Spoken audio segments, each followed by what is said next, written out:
नासत विघ्न अनंत ताते सर्वारंभ में ध्यावत हैं सब संत। गुरुमूरत गति चंद्रमा सेवक नयन चकोर अष्टपहर निरखत रहूं गुरुमूरत की ओर। आदरणीय संत भगवान, ग्रामवासियों, श्रद्धालु भक्तों, भाइयों एवं बहनों, आज अपार हर्ष की बात है कि भक्त जागे शाह जी के द्वारा आप तमाम लोग आमंत्रित हैं। उन्होंने सत्संग में आने का जो सुंदर मौका दिया, सत्संग प्रवचन का लाभ उठाने का जो एक मौका दिया, इसके लिए जागे शाह जी के पूरे परिवार को हार्दिक अभिनंदन, साधुवाद। श्रोताओं, अभी आप गायक कलाकार के द्वारा इंद्रदमन राजा की कहानी को बड़े ही सुंदर ढंग से भजन के माध्यम से, उपदेश के माध्यम से आप लाभान्वित हो रहे थे। आइए अब इसी क्रम में हम लोग कुछ समय और वक्ताओं की बात को सुनकर लाभ उठाने का प्रयास करेंगे। श्रोताओं, YouTube पर आप बोकहा धर्मपुर धाम सर्च करिएगा तो मेरा भजन और प्रवचन का लाभ आप उठा सकते हैं। तो आइए हम लोग इसी तरह से शांति बना करके आप लोग ध्यान पूर्वक लाभ उठाएंगे।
पुण्य का उदय। नाल वादक को चाय दे दीजिए। श्रोताओं, पूर्व जन्म का जब पुण्य का उदय होता है और जब पाप का क्षय होता है तो संत समागम हरि कथा की याद आती है। तो आइए इसी क्रम में हम लोग एक छोटा सा प्रसंग का आनंद लेंगे। एक बार रामानंद स्वामी भ्रम में पड़ गया था। राजा की इच्छा हुई कि सदगुरु कबीर के द्वारा ही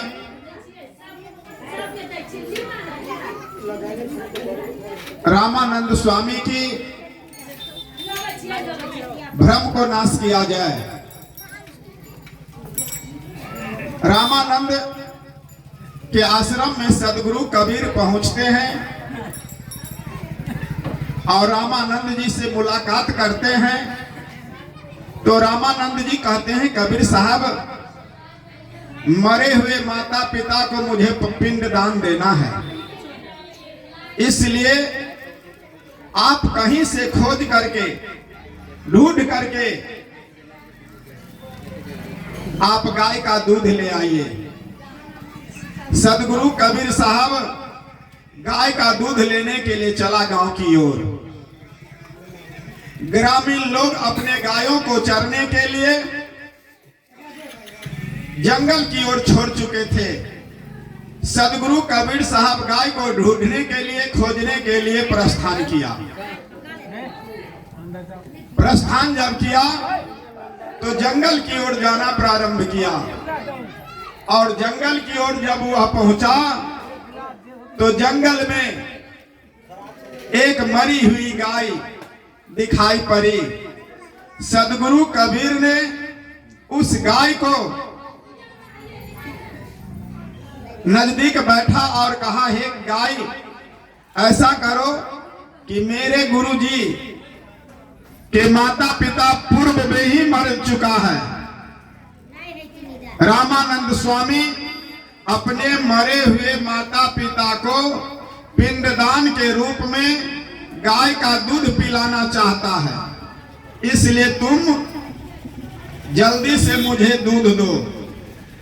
प्रिय श्रोताओं, क्या मरी हुई गाय भी दूध दे सकता है और मरे हुए माता पिता भी दूध खा सकता है? ये विचारणीय बात है। सदगुरु कबीर साहब जंगल से हरा हरा घास ला करके गाय के आगे में रख दिया और गाय से निवेदन किया कि गाय, विलंब हो रहा है, रामानंद स्वामी प्रतीक्षा में होंगे, मेरी प्रतीक्षा उसको खटकती होगी, इसलिए तुम अगरबत्ती में जलाओ। बोलो सदगुरुदेव की। हे प्रिय श्रोताओं, गाय के आगे जंगलों से हरा हरा घास ला करके रख दिए और कहा कि जल्दी से तुम घास खाओ और मुझे दूध की आवश्यकता है, जल्दी से मुझे दूध को दूहने दो। श्रोताओं, दूध तो नहीं मिला, न गाय घास खा सकती है।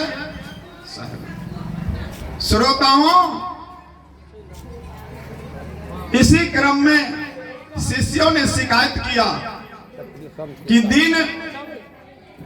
दिन जो है बढ़ता गया, समय विलंब हो गया और रामानंद स्वामी प्रतीक्षा करने लगे कि कबीर साहब कब आएंगे जंगलों से दूध लेकर के। इसी क्रम में शिष्यों ने शिकायत किया कि गुरुजी, अभी तक दूध नहीं लाए कबीर साहब, आखिर देखिए।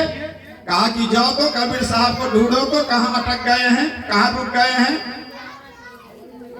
रामानंद स्वामी के आदेश पर शिष्यों ने कबीर साहब को खोजने के लिए चला। ग्रामीणों ने कहा कि कबीर साहब को जंगल की ओर हमने जाते देखा है और यह भी देखा है कि मरी हुई गाय से वह प्रयास कर रहे हैं दूध लेने का, घास खिलाने का। शिष्य लोग जंगल की ओर प्रस्थान किया और देखा कि कबीर साहब अभी भी व्यस्त हैं घास खिलाने में और दूध लेने का प्रयास कर रहे हैं। शिष्यों ने कहा कि कबीर साहब, मरी हुई गाय क्या घास खा सकती है, क्या दूध दे सकती है? वहां से शिष्य लौटा और शिकायत किया गुरुजी से। कहा कि गुरुजी, कबीर साहब मरी हुई गाय को घास खिलाने का प्रयास कर रहे हैं और दूध लेने का प्रयास कर रहा है। कहा कि ऐसी बात है, चलो तो देखते हैं। तो कुछ शिष्यों के साथ कबीर साहब को ढूंढने के लिए, खोजने के लिए रामानंद स्वामी जंगल की ओर प्रस्थान किया। कबीर साहब के नजदीक में जब पहुंचा तो रामानंद स्वामी कहा कि कबीर जी, काफी विलंब हो गया, पितरों का समय से मुझे पिंडदान देना था, लेकिन अब समय भी निकल गया, आपने दूध नहीं लाया। मुझे माता पिता को पिंडदान के रूप में दूध चढ़ाना था। कहा कि गुरुदेव, क्या मरे हुए माँ बाप दूध खा सकते हैं? आप तो मुझसे कह रहे हैं कि मरे हुए गाय घास नहीं खा सकती, तो एक मरी हुई गाय घास नहीं खा सकती है, न दूध दे सकती है, तो आपके जो पूर्वज मर गए हैं माता पिता, क्या वह दूध खा सकते हैं? रामानंद स्वामी को जन्म जन्मांतर तक की जो अज्ञानता थी, जो भ्रम था, अंधविश्वास था, सदगुरु कबीर ने इस कार्यक्रम के द्वारा वह जो है उनके भ्रम को दूर कर दिया। बोलो सदगुरुदेव की। पीताम्बर जी के मां के द्वारा 51 रुपया का दान है। आपको बहुत बहुत धन्यवाद, साधुवाद। हमारे गायक कलाकार पूर्व में कह रहे थे कि किसी के साथ कुछ नहीं जाता है, नहीं, किसी के साथ कुछ नहीं जाता है। और यह भी कह रहे थे कि बेटा के विवाह में जब तक 5 लाख रुपया नहीं मिलता है तब तक बेटा वाला तैयार नहीं होता है। सब जानता है, कोई नहीं, कुछ नहीं जाता है। लेकिन कबीर साहब ने कहा कि ये झूठा बात है, जाता है। कबीर साहब ने कहा कि दुनिया कहती है किसी के साथ कुछ नहीं जाता है, सो जाता है। क्या जाता है? तो गजल के माध्यम से सदगुरु कबीर कहते हैं कि क्या जाता है।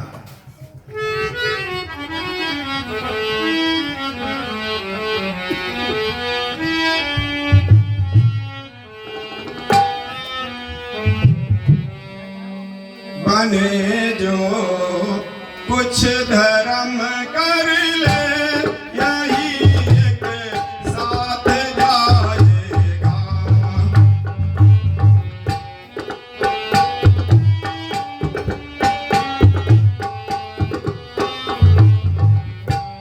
बने जो कुछ धर्म कर ले, यही एक साथ जाएगा।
के बाद लोग क्या करते हैं, मरे हुए लोगों को जितना जल्दी हो सके श्मशान घाट की तैयारी करते हैं। सदगुरु कबीर गजल के माध्यम से इशारा करते हैं, तुझे तो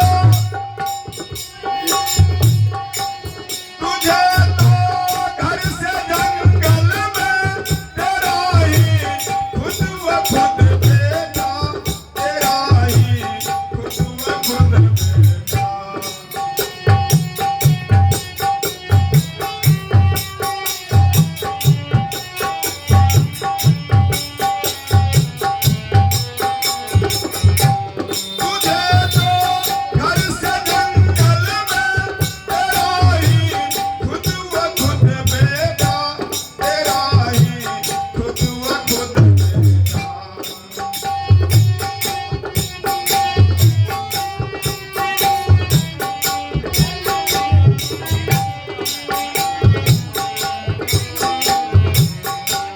सुलाकर लकड़ियों के ढेर, सुलाकर लकड़ियों के ढेर में तुझे तो जलाएगा।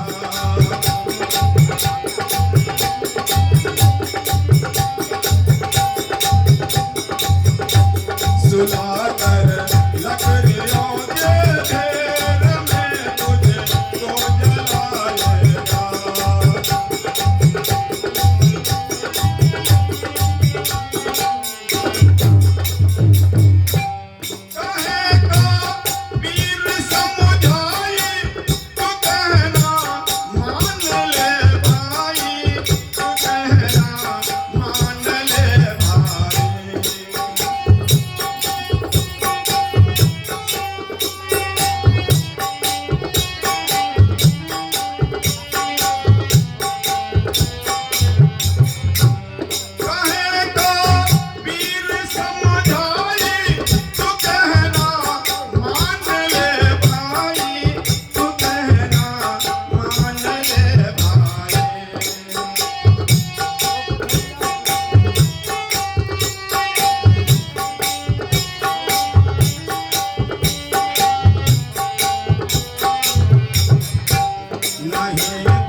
ये तो सदगुरु कबीर कह रहे हैं कि बने जो कुछ धर्म कर ले, आप अपने हाथों से जो निस्वार्थ कहीं दान दे देते हैं, वो सेंट्रल बैंक में नहीं जमा होता, पोस्ट ऑफिस बैंक में नहीं जमा होता, SBI में जमा नहीं होता।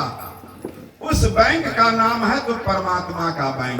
जो कहीं निस्वार्थ दान देता है वह परमात्मा के बैंक में जमा होता है। इसी बात को रामचरितमानस में लिखा, शास्त्रों में लिखा कि जो व्यक्ति दान देता है, पूर्व जन्मनि या विद्या, पूर्व जन्मनि या धनम, पूर्व जन्मनि या नारी अग्रे धावती धावती। इसका भाव हुआ कि जो पूर्व जन्म में दान करता है, अगला जन्म में वह कितना दान चक्रवृद्धि ब्याज लगा करके भगवान देता है। और वह परमात्मा बैंक में जो व्यक्ति दान करता है कहीं भी, वह अगले जन्म में बेटा पुत्र नहीं छुड़ाएगा, ना अगले जन्म में, ना इस जन्म में। कौन छुड़ाएगा? जो दान दिया है वही। अभी मेहनत और ईमानदारी से जो भी दान कमाइएगा बैंक में रखिएगा, जीते जी छुड़ाइएगा तो छूटेगा, नहीं तो मर जाने के बाद मृत्यु प्रमाण पत्र बनेगा, कमाया माँ बाप फुटानी करेगा बेटा पुत्र। इसलिए सदगुरु कबीर कहते हैं, बने जो कुछ धर्म कर ले, अपने हाथों से दान पुण्य कर लो, भूखे को भोजन प्यासे को पानी पिला दो, दरवाजे पर आए हुए को स्वागत कर दो। नहीं, कहीं जग जाप हो रहा हो, कथा प्रवचन हो रहा हो, साहब कहते हैं कुछ दान कर लो। कान पवित्र होता है कथा सुनने से, प्रवचन सुनने से। पग पवित्र तीर्थ गमना, पैर पवित्र होता है तीर्थों में जाने से। मुंह पवित्र होता है भगवान का हरि कीर्तन करने से, गुरुदेव के द्वारा हुआ जाप करने से। और हाथ पवित्र होता है दान करने से। ये शास्त्र सम्मत बात है। नहीं तो आइए एक छोटी सी कहानी से हम लोग लाभ उठाएंगे। कहानी का नाम होगा दमयंती और राजा नल। छोटी सी कहानी को हम समेटेंगे जल्दी ही। आप देखेंगे कि कितनी बड़ी घटना है, जिस घटना को लेकर के देवता भी मनुष्य का रूप धारण करने के लिए आते हैं उस स्वयंवर में, विश्व सुंदरी दमयंती से शादी करने के लिए। नहीं, एक बार एक संत बाबा दूर दराज से चलते चलते चलते चलते भगवान भास्कर का जब अस्त हो गया तो एक पीपल के वृक्ष के नीचे पीठ लगा दिया और गांव की ओर जाना अच्छा नहीं चाहा। और गुरुदेव का दिया हुआ मंत्र जो था, एक शब्द गुरुदेव का तामे अनंत विचार, एक शब्द गुरुदेव का तामे अनंत विचार। थाके मुनि जन पंडिता वेदन पावे पार। बोलो भैया सत्यनाम,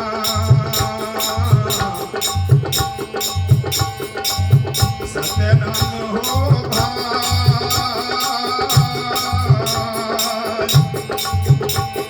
साहेब हो विराज सबके घाट में।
का दिया हुआ शब्द को, गुरु के दिए हुए वाणी को पीपल के वृक्ष में पीठ को लगा दिया। भोजन वास्ते, आश्रय वास्ते किसी के दरवाजे पर नहीं गए। सारी रात्रि गुरु के दिए हुए मंत्र को जाप करने लगा।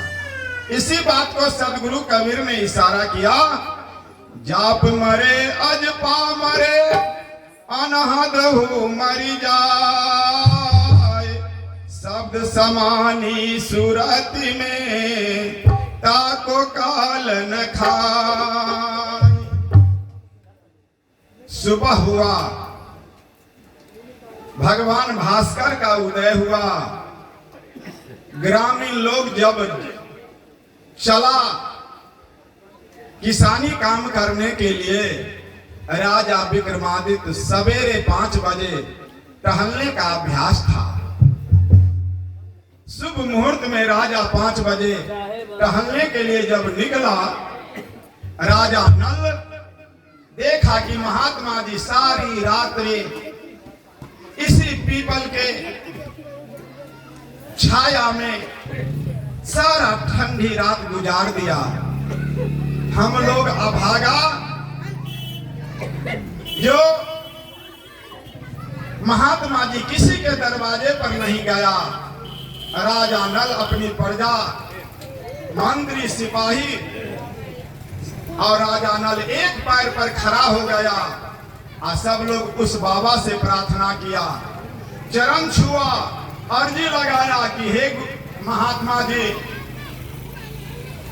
हम लोग का बहुत बड़ा अभाग्य हो गया जो हम हमारी सारी प्रजा खाए, हम भी खाए, शयन किए, लेकिन आपने हमारे राज्य के सीमा के अंदर इस पीपल वृक्ष के नीचे भूखे और प्यासे रह गए। इसलिए मैं विनती करता हूं, प्रार्थना करता हूं, आप चलिए हमारे यहाँ। नहीं, राजा विक्रमादित्य हवा खाने के लिए निकला था, लेकिन महात्मा कहा कि राजा, इतनी जल्दी तुम्हें क्या है? अभी अभी एक और बहन जी की तरफ से 51 रुपया का दान है, अपने हाथों को पवित्र करती है। बहुत बहुत धन्यवाद, साधुवाद। हे प्रिय श्रोताओं, राजा नल को महात्मा उपदेश देते हैं कि ये राजा, तुम हवा खाने के लिए निकले हो या शिकार खेलने के लिए? तुम्हारे पीठ के पीछे तीर धनुष देखते हैं। कहा कि महाराज, मैं तो प्रतिदिन सवेरे भ्रमण के लिए निकलता हूं, लेकिन आज इच्छा हुई है शिकार खेलने के लिए, इसलिए मैं शिकार खेलूंगा भी। कुछ देर भ्रमण करेंगे प्रातःकाल, फिर शिकार करने के लिए निकलेंगे। सदगुरु कबीर उपदेश देते हैं, जिभ मत मारो बापुरा, सबका एक प्राण। जिभ मत मारो बापुरा, सबका एक प्राण। हत्या का बहु न छूटी है, कोटहीरा देता न। बोलो भैया सत्यनाम, सत्यनाम हो भाई, साहेब हो विराजय सबके घाट में। सत्यनाम हो भाई, साहेब हो विराजय सबके घाट में। राजा साधु की बात नहीं माना। कहा कि राजा, तू अहंकारी लग रहा है। कहा कि महाराज, आज ही एक मैं ऐसा राजा हूं जो शिकार खेलने के लिए नहीं निकला हूं। सतयुग, त्रेता, द्वापर और कलयुग में जितने भी राजा महाराजा हुआ, आनंद लेने के लिए राजा, प्रजा, सिपाही, मंत्री के साथ शिकार का आनंद लेता आ रहा है। इसलिए राजा, हे महात्मा, मैं आपसे निवेदन करता हूं कि आप मुझे वचन दें कि मैं शिकार खेल करके कुशल पूर्वक संध्या होने से पहले मैं लौटूं। महात्मा ने कहा, जीव मत मारो बापुरा, सबके एक प्राण, हत्या कबहु न छूटे कोट हीरा दे दान। हे राजा, मैं वचन नहीं दे सकता तुम्हें जीव हिंसा करने के लिए। राजा महात्मा को प्रणाम किया। कौन सुनता है महात्मा की बात को? राजा अहंकारी चला शिकार खेलने के लिए। काफी दूर जब जंगल से आगे निकल गया, कोई शिकार नहीं मिला। जंगल में जब कोई शिकार नहीं मिला, तब अंत में जलाशय की ओर निकला। जलाशय में एक बगुला दिखाई पड़ा। राजा नल आदेश दिया मंत्री को, सिपाही को, कि इस विशाल जलाशय को तुम चप्पा चप्पा घेर लो। यह बगुला उड़ने से पहले इसको शिकार बना लो। चारों ओर से विशाल जलाशय को घेरा गया। इधर राजा नल स्वयं तीर चलाना प्रारंभ किया। अचानक बगुला देख लिया। बगुला देखा कि चारों ओर से मैं घिर चुका हूं, अब मेरा प्राण नहीं बचेगा। तो बगुला ने कहा कि हे राजन, क्या तुम राजा नल हो? कहा कि हाँ, मैं राजा नल हूं। कहा कि महात्मा जी तुमको उपदेश दिया था कि जीव मत मारो बापरा, सबका एक प्राण, हत्या कबहु न छूटी है कोट हीरा दे दान। क्या तूने सुना नहीं? कहा कि सुना तो, लेकिन मैं मजबूर हूं। सदियों काल से राजा महाराजा शिकार खेलता आया है, उसी का अनुकरण मैं भी कर रहा हूं। आनंद लेना मेरा पहला धर्म बनता है, क्योंकि मैं राजा हूं। कहा कि सुनो, यदि तुम मुझे नहीं मारोगे तो मैं तुमसे वादा करता हूं, विश्व सुंदरी है दमयंती, इनका सबके शांत करो। बोलो सदगुरुदेव की। आप लोग अंदर बातचीत कर रही है, डिस्टर्ब हो रहा है, कोई बोलो नहीं। बोलो सदगुरुदेव की। ध्यान दीजिए। बगुला कहा कि हे राजा नल, आप यदि मेरा जान बख्श देते हैं, जान को बचा देते हैं, तो मैं वादा करता हूं, दुनिया के सबसे बड़ी विश्व सुंदरी है, उससे मैं आपको शादी करवा देंगे। कहा कि पक्षी मनुष्य का शादी करवाएगा?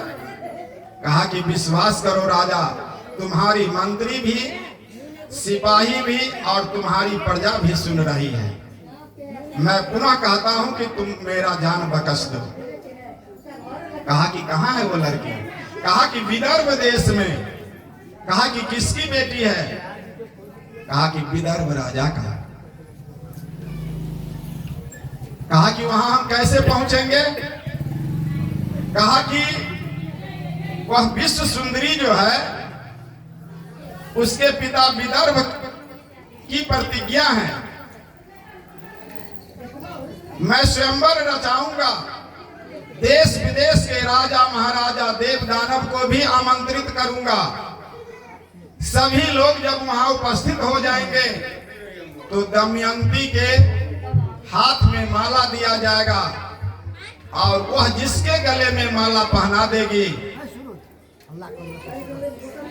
उसी के हाथ दमयंती की हाथ पीला कर देंगे। कहा कि ऐसी बात है? कहा कि हम पहुंचेंगे कैसे विदर्भ देश? कहा कि एक सप्ताह में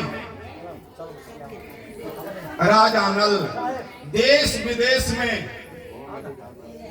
मृत लोक में और स्वर्ग लोक में सूचना भेजवाएंगे। उस सूचना को जब आप सुनिएगा तो आप पहुंच जाइएगा उस स्वयंवर में, और उस स्वयंवर में मैं जो वचन दिया हूं कि आपको शादी कराएंगे, दमयंती से आपकी ही शादी होगी। सभी राजा महाराजा, यहां तक देवता भी उससे शादी करने के लिए अपने रूप को बदल देंगे। इतनी विश्व सुंदरी है, इतनी उसमें खूबी है। जिस घर में वह जाएगी, दिन दूनी रात चौगुनी स्वर्ग बना देगी उस घर को। राजा नल को 12 आना विश्वास हुआ उस पक्षी पर, 16 आना नहीं। कहा कि ठीक है, 1 सप्ताह में यदि मुझे सूचना नहीं मिली तो फिर मैं जलाशय की ओर आऊंगा शिकार खेलने के लिए। तुम्हारे वंशज को ही हम उपटा देंगे। अभी तो तुमको मारते, लेकिन जहां जहां बगुला मिलेगा तुम्हारा वंशज सबको समाप्त कर देंगे। हे प्रिय श्रोताओं, राजा नल वहां से इस भजन को गाते हुए लौटते हैं अपने राज्य की ओर।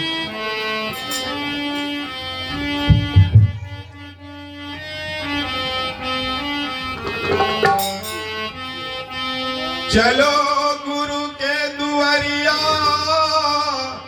दुनिया से नाता छोड़ के चलो।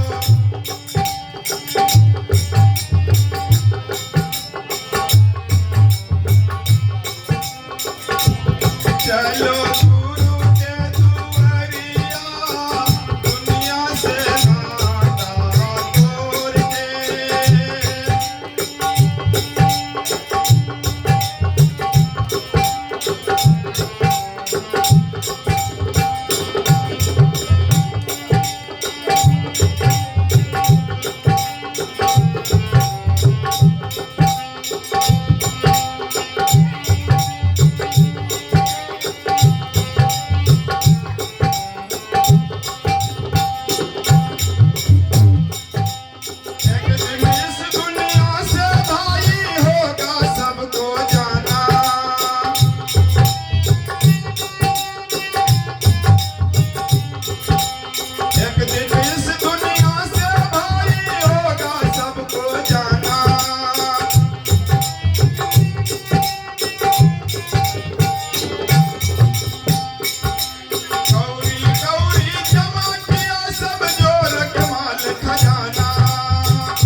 साधुओं को पवित्र की बहुत बहुत धन्यवाद साधुवाद। कोई धूप कोई चंदन लावे कोई बेल के पाती,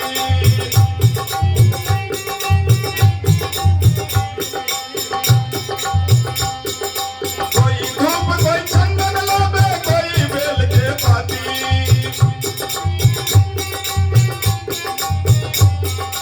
जीते जी सब स्वार्थ के साथी कोई नहीं संगाती,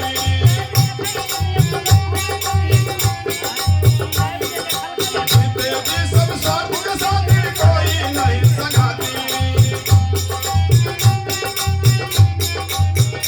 मोहे जीता पे सुलाए, मोहे जीता पे सुलाए, ऊपर से लकड़ियाँ जोड़ के, मोहे जीता पे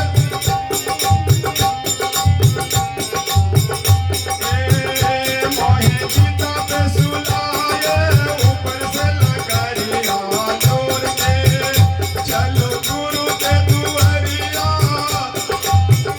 चलो गुरु के दुआरिया, चलो गुरु के दुआरिया, दुनिया से नाता तोड़ के। राजा नल इसी भजन को गाते गाते अपने राजमहल में पहुंचते हैं। रानी पूछती है कि क्या महाराज शिकार मिला? आपको भ्रमण के करते करते तेरा सेव को ले जाओ देखियो ना कत हिस्से हो वाला